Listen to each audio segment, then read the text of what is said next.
বলা হয়ে থাকে ক্লিওপেট্রা এত বেশি সুন্দর ছিল যে তার সাথে কথা বলতে সবাই সম্মোহিত হয়ে যেত। পৃথিবীর ইতিহাসে যতজন সুন্দরী নারী জন্মগ্রহণ করেছেন তাদের মধ্যে ক্লিওপেট্রাকে বলা হয় সবথেকে সুন্দর। কেউ যদি তাকে একবার দেখতেন তবে তার সৌন্দর্যের প্রতি মোহিত হয়ে যেত। আর এই সৌন্দর্যকে হাতিয়ার করে তিনি একসময় হয়ে উঠেছিলেন পৃথিবীর অন্যতম শক্তিশালী নারী, যার হাতে ছিল মিশরের মতো প্রাচীন সাম্রাজ্যের ক্ষমতা। তার রূপের সামনে ঝুঁকে যেত বড় বড় বীর যোদ্ধারা। যদি বলা হয় বিউটি উইথ ব্রেন, তাহলে ক্লিওপেট্রার নাম সবার উপরে আসবে। কারণ সৌন্দর্যের পাশাপাশি তিনি বেশ বুদ্ধিমতীও ছিলেন এবং সেকালে তিনি খুব স্বাধীনচেতা মানসিকতা নিয়ে চলতেন। যেমন নিজের ইচ্ছে মতন তিনি পুরুষ নির্ধারণ করতেন, তেমনই দেশের বিভিন্ন সমস্যার সমাধান খুব সহজেই করতেন। তবে তার শেষ পরিণতি কিন্তু খুবই করুণ হয়েছিল, আর তার হাত ধরে প্রাচীন মিশরীয় সাম্রাজ্যের সমাপ্তি হয়। ক্লিওপেট্রা সপ্তম থিওফিলোপেটার ছিলেন মিশরের একজন রানী এবং প্রাচীন মিশরের শেষ ফারাও। তার জন্মের আগেও আরও 6 জন ক্লিওপেট্রা ছিলেন, কিন্তু ইতিহাসের পাতায় তার মতো জায়গা করে নিতে পারেনি কেউ। খ্রিস্টপূর্ব 69 সালে তিনি জন্মগ্রহণ করেন। তার পূর্বপুরুষ প্রথম টলেমি ছিলেন আলেকজান্ডার দ্য গ্রেটের অন্যতম সেনাপতি। খ্রিস্টপূর্ব 323 সালে আলেকজান্ডার মারা গেলে টলেমি বংশের প্রতিষ্ঠা করেন তিনি। রানী সপ্তম ক্লিওপেট্রা যেমন ছিলেন সৌন্দর্যে অতুলনীয়, তেমনি তার জীবন ছিল নাটকীয়তায় ভরপুর। তার পিতা রাজা দ্বাদশ টলেমি মারা যাওয়ার পর তার 2 সন্তান ত্রয়োদশ টলেমি এবং সপ্তম ক্লিওপেট্রার মধ্যে ক্ষমতা ভাগাভাগি করে দেওয়া হয়।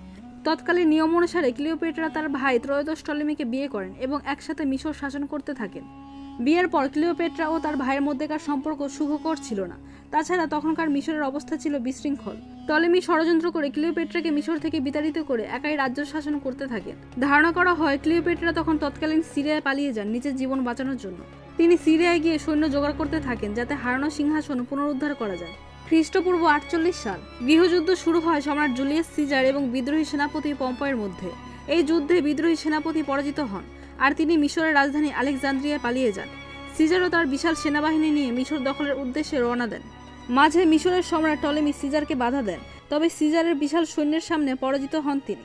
ক্লিওপেট্রা পুরো ঘটনার ওপর নজর রাখছিলেন। তিনি যখন দেখলেন রাজা জুলিয়াস সিজার মিশর দখল করার চেষ্টা চালাচ্ছেন, তিনি বুঝতে পারলেন এটি তার জন্য একটি বিশাল সুযোগ। ক্লিওপেট্রা বুঝে গিয়েছিলেন জুলিয়াস সিজারের দরকার মিশরের ধনসম্পদ, আর তার দরকার ছিল মিশরের সিংহাসনের ক্ষমতা। জুলিয়াস সিজার ছিলেন রোমান সাম্রাজ্যের একক অধিপতি। ক্লিওপেট্রা যদি তাকে পাশে রাখতে পারেন তাহলে তার সৈন্যবাহিনীর সাহায্যে সহজেই ভবিষ্যতে ক্ষমতা ধরে রাখতে পারবে। রানী ক্লিওপেট্রার সৌন্দর্য ও বুদ্ধিমত্তায় জুলিয়াস সিজার মুগ্ধ হয়ে তাকে পূর্ণ সমর্থন দেন এবং ক্ষমতা পুনরুদ্ধারে সাহায্য করেন। জুলিয়াস সিজার রানীর প্রেমিক হিসেবেই থেকে যান এবং মিশরের নিয়মনীতি এবং পুরোহিতদের প্রতি সম্মানার্থে ক্লিওপেট্রা তার ভাই চতুর্দশ টলেমিকে বিয়ে করেন। এই বিয়ে স্থায়ী হয়েছিল খ্রিস্টপূর্ব 44 থেকে 47 পর্যন্ত। সেই সময় ক্লিওপেট্রা তার প্রেমিক জুলিয়াস সিজারের এক ছেলের জন্ম দেন, যদিও জুলিয়াস সিজার প্রকাশ্যে কখনোই তাকে ছেলে হিসেবে স্বীকৃতি দেননি। খ্রিস্টপূর্ব 46 সালে জুলিয়াস সিজারের আমন্ত্রণে ক্লিওপেট্রা তার ছেলে ও স্বামী সহ রোম ভ্রমণে যান। এই সময় ক্লিওপেট্রার প্রতি সিজারের মুগ্ধতা রোমান রাজনীতিকদের পছন্দ হয়নি। তারা সিজারের বিরুদ্ধে ষড়যন্ত্র করতে থাকে। খ্রিস্টপূর্ব 44 সালে রোমে অবস্থানকালে সিজারকে হত্যা করা হয়। এই হত্যায় ক্লিওপেট্রা চিন্তিত হয়ে পড়েন, কারণ সিজার ছিলেন তার ক্ষমতা টিকিয়ে রাখার একটি অস্ত্র। তাছাড়া তার ছেলে জুনিয়র সিজার ভবিষ্যতে রোমের রাজা হবে এমনই স্বপ্ন দেখতেন রানী।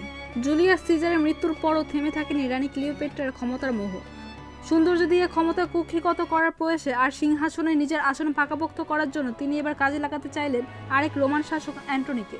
অ্যান্টনি ছিলেন রাজা জুলিয়াস সিজারের পরবর্তী রোমান শাসক। এদিকে অ্যান্টনিও ক্লিওপেট্রার সঙ্গে সমঝোতায় আসার একটা উপায় খুঁজছিলেন। রাজদূতের মাধ্যমে অ্যান্টনি চিঠিও পাঠান, কিন্তু মিশরের অর্থব্যবস্থা তখন হয়ে পড়েছিল ভীষণই বেহাল। কিন্তু ক্লিওপেট্রা অ্যান্টনির চিঠির কোনো জবাব না দিয়ে একজন দূত মারফত তার ভাসমান রাজপ্রাসাদে আমন্ত্রণ করেন। এর কারণ ছিল চতুর ক্লিওপেট্রা চাইছিল যে তার আর অ্যান্টনির সাক্ষাৎ একটু মোহনীয় হয়ে উঠুক। রাজা অ্যান্টনি ক্লিওপেট্রার সৌন্দর্যের কথা আগে শুনেছিলেন লোকমুখে, কিন্তু তিনি যখন তার সামনে এসে দাঁড়ালেন মনে হলো যেন খোদ প্রেমের দেবী আফ্রোদিতি তার সামনে। সোনার পোশাকে মোড়া যেন কোনো স্বপ্নপুরী থেকে আগত মানবী, যিনি তার মনের মধ্যে প্রেমের জোয়ার এনে দিলেন। ধারণা করা হয় ক্লিওপেট্রা ও রাজা অ্যান্টনি একে অপরকে প্রথম দেখাতেই ভালোবেসে ফেলেছিলেন। ক্লিওপেট্রার এই কৌশলটিও কাজে লেগেছিল। অ্যান্টনি তার প্রেমে পাগল হয়ে তার সাথে আলেকজান্দ্রিয়ায় বেশ অনেকটা সময় কাটালেন। এই সময় অ্যান্টনি তার শত্রুদের কথা প্রায় ভুলেই গিয়েছিলেন। এদিকে রোমানদের পছন্দ ছিল না ক্লিওপেট্রা এবং রাজা অ্যান্টনির সম্পর্ক। তারা অ্যান্টনির শত্রুদের সাথে মিলে তার বিরুদ্ধে যুদ্ধ করার ঘোষণা দেয়, যদিও অ্যান্টনি চাচ্ছিলেন এই যুদ্ধ এড়িয়ে যেতে। 31 খ্রিস্টপূর্বাব্দ ইতিহাস খ্যাত সেই অ্যাক্টিয়ামের যুদ্ধ হয় রাজা অ্যান্টনি আর রোমান সাম্রাজ্যের অন্যান্য শাসকদের মধ্যে। এই যুদ্ধের মধ্যে একটি গুজব ছড়ানো হয় যে ক্লিওপেট্রা আত্মহত্যা করেছেন। প্রেয়সীর মৃত্যুর খবর শুনে রাজা অ্যান্টনি ভেঙে পড়েন এবং তলোয়ারের আঘাতে নিজের জীবন শেষ করে দেন। তখন যুদ্ধের অবস্থাও বেশ অস্থিতিকর অবস্থায় ছিল। রাজা অ্যান্টনির পরাজয় ছিল নিশ্চিত।